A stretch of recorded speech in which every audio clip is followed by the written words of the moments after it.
খাবারের আয়োজন দেখে তো মনে হচ্ছে যে আজকে আমার ফাঁসি হবে। ফাঁসি হওয়ার আগে সব খাবার খাওয়াই দিতে হবে। কি করব? মাছ রান্না করলি পরে কও মাংস কেন রান্নলাম না, ডিম রান্নলি পরে কও ভাজলাম না কিসের জন্য। সেজন্য সবকিছু অল্প অল্প করে করিস, আর যেটা তোমার মনে চায় খাও।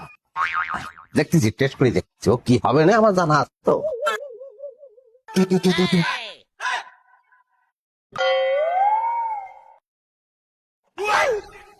হয়েছে, আমার বোতা শেষ। একটা জিনিস যদি মনে দেওয়া যায়, রান্নার নামে তো ধ্বংসযজ্ঞ চালাইছো তুমি। পরিচার্য কিছু মজা হয়নি। আমার এত টাকার বাজার কিসের জন্য ধ্বংস করেছো সেটা জবাব দাও।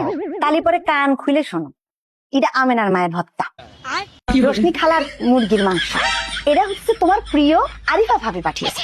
মানে কি? নিত্যদিন আমারে খোটা দাও যে আমার কোনো রান্না মজা হয় না, ও মুখের মাংস মজা, তো মুখের ভর্তা মজা। সেজন্য আমি পাড়া প্রতিবেশীর কাছ থেকে আজকে সব ভাগ করে নিয়ে আসছি। তার মানে বিষয়টা কি জানো, আমার রান্নায় কোনো সমস্যা না, সমস্যা হচ্ছে তোমার মনের মধ্যে।